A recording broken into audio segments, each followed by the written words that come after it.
Today has been a very sad day in the Republic of Kenya as Bridgit Wamboi's classmates, together with schoolmates and other Kenyans, came together for her burial, which happened in Dumberi. Uncontrollable tears were seen lolling from the classmates, from the schoolmates, as they came into the harsh realization, into the harsh acceptance that they'll never see or hear from Bridgit Wamboi again.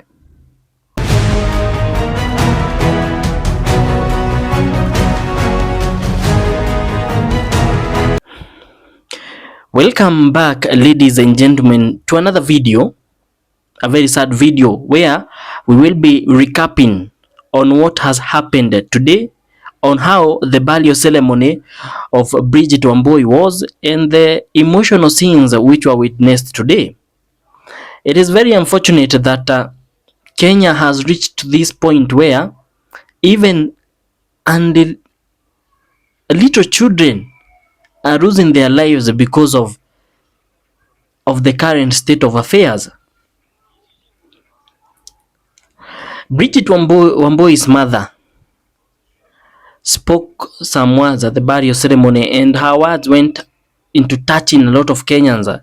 And at the moment, a lot of Kenyans are very angry, including top politicians like the Wiper Party leader Kalonzo Musyoka. We saw a lot of politicians attended her burial.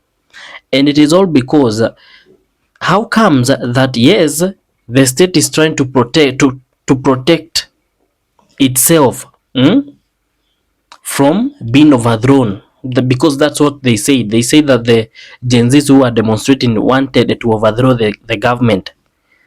But under what cost? Does it mean that even children who are not in demonstrations, who are taking safety at their home, watching television, does it mean that also them, they are involved? Because for Bridgit Wamboi's case, it's something that a lot of Kenyans get angry when they hear how everything turned out and how everything happened. So ladies and gentlemen, today in this video, I will be informing you from the beginning to the end how everything has played out, from the time when Bridgit Wamboi lost her life, to the autopsy, to the aftermath and the public response after the details are all spread out that a 12-year-old girl had been shot while at her mother's living room. And then we are going to finish by checking at what was the scenes and what happened during her burial ceremony in Dumberi. But I can for sure tell you that it was a very sad day, a very unfortunate experience for Kenyans. Burying a 12-year-old child, it's quite painful for a mother to see that even her classmates and schoolmates were actually realizing, as much as they are still children, they were realizing and understanding that they were not going to see this their friend again. So ladies and gentlemen, make sure you stay with me to the end. This is Duffy Updates, a press where we bring to you latest political news, well detailed and well explained. If it's your first time watching a video from this channel, feel welcomed. This is home. You can join us by subscribing to this YouTube channel. You can also give this video a thumbs up, and finally click the notification icon on, so that next time when we upload a new video, YouTube will automatically recommend it to you. So thank you and welcome. Let us now check out this story. So to start with, Bridgit Wamboi, the name Wamboi is trending at number 3. And it is because that was her second name. It's trending number 3 on X and other, let's say, relatable hashtags include the Gen Zote conclave, where they are saying that all the Gen Z should come together. A lot of things are happening in Kenya all at the same time. But For those who don't understand what exactly we are talking about, you have to know that during Sabasaba protest, the casualties, the numbers were more than even the ones for the 25th of June 2025. Over 30 people lost their lives. That includes Bridgit Wamboi. So, on this fateful day, the shooting happened on Monday, July 7th, that was Sabasaba 2025, at around 6:20 p.m. This was during the evening, hii ni jioni kabisa, 6:20 p.m. And it happened inside her family's home in Dumberi, roughly 2 kilometers from where protest occurred. So even by that information, you can tell that what happened was not supposed to happen under any rules, any plans, any praise. This is a child. She is at her family's house at the living room, watching television, watching cartoons. Her home is located 2 kilometers from where the demonstrations were happening. So you can say that she was shot by accident. The people who shot her, what were they doing 2 kilometers away from where the actual demonstrations were happening? A stray bullet believed to be fired by police pierced the ceiling ama the wall and struck Bridgit in the head while she watched TV with her mother.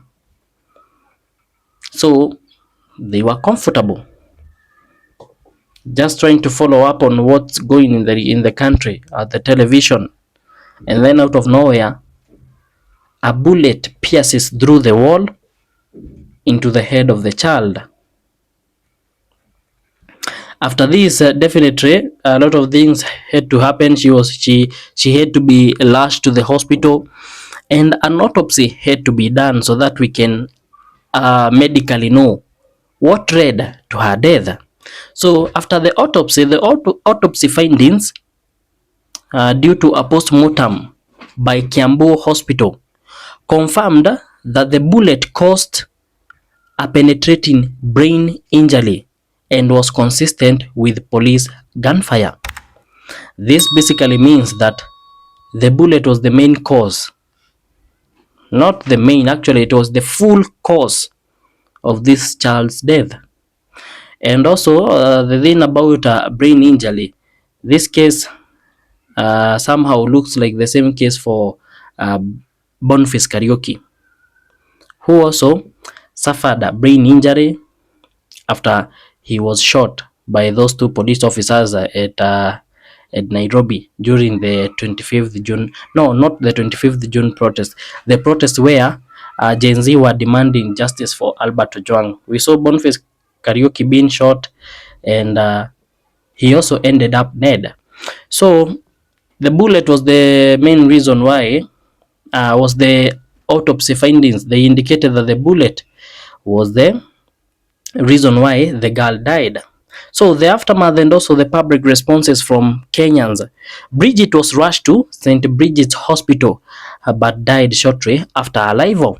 Her death has sparked outrage locally. Residents in Dumberi protested. Also, human rights groups including Vocal Africa, they are also demanding accountability and an independent investigations to try and find out the actual culprits who did this.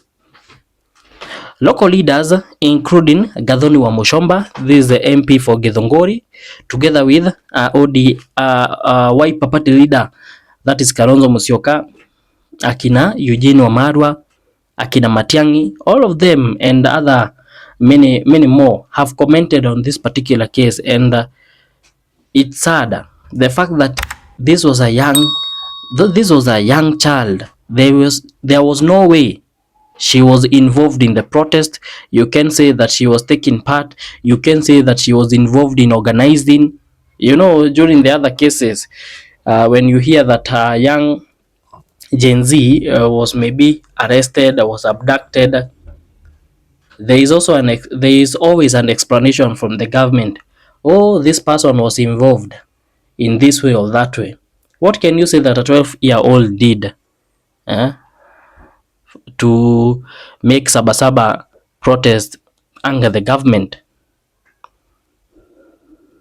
Bridgit was buried on July 15th, that was today, 2025, in Githunguri at Dumberi, and the funeral was profoundly emotional with classmates in tears.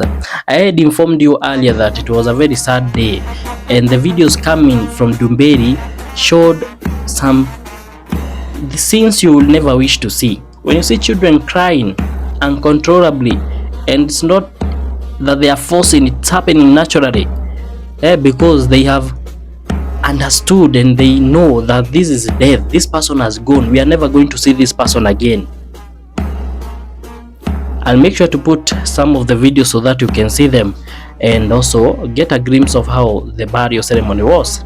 Her mother, Rusi Ngugi, delivered a heartfelt eulogy and said this. These are her words, and I quote, "12 years seems like a day.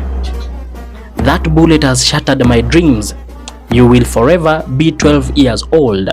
That was the mother, and she is saying that the time she spent with her daughter, the 12 years that she has spent with her daughter, now seems like a day.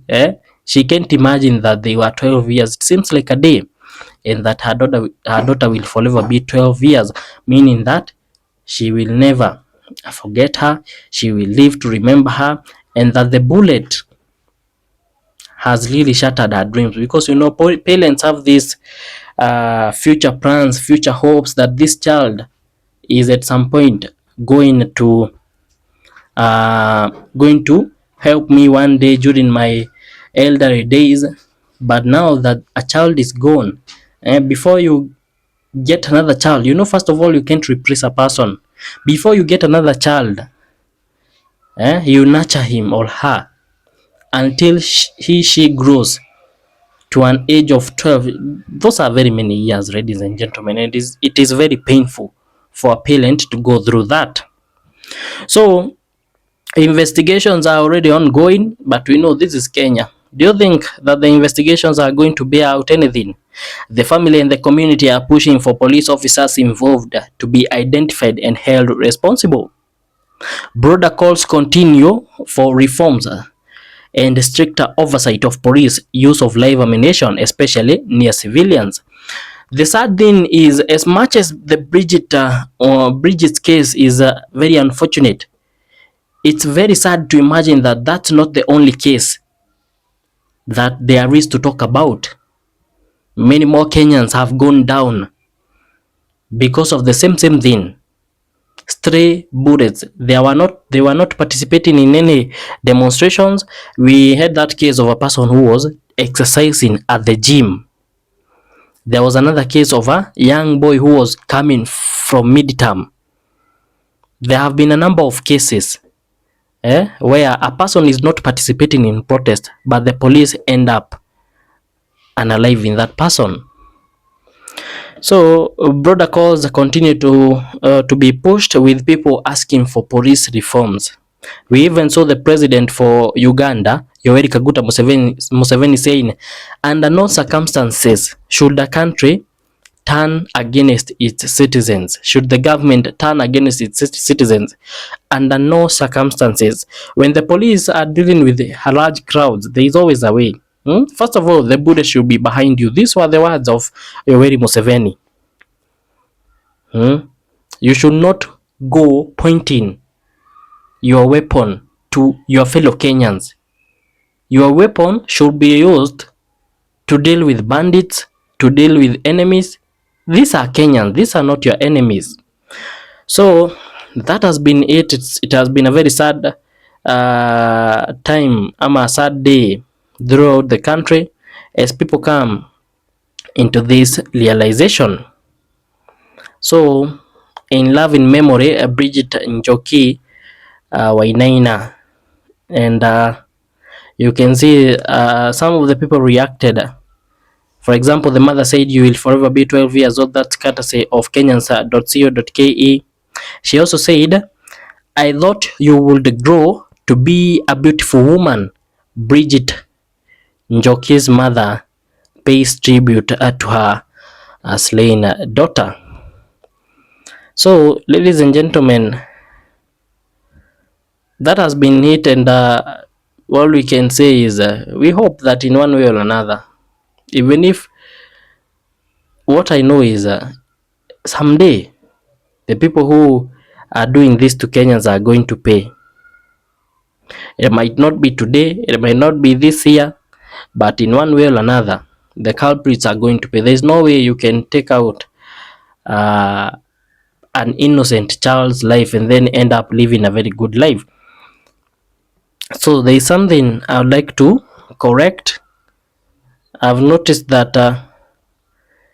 throughout the video, I've been saying Bridget Wamboi. It is believed that that's her name. Those are her names, but you can also refer to her as Bridget NJOKI. You can also refer to her as Bridget Wainaina. She was born on 7th May 2013 and died on 7th July 2025. So that's interesting that on the same day she was born was the same day she died, apart from the months. She was born on 7th and she died on 7th. So may her rest in eternal peace. May her life, no, may her spirit rest in eternal peace. This video has got me emotional, and I won't say much. Kindly, ladies and gentlemen, before you leave, make sure to join us by subscribing, by liking this video and clicking the notification icon on. I'll meet you in the next one. Bye bye.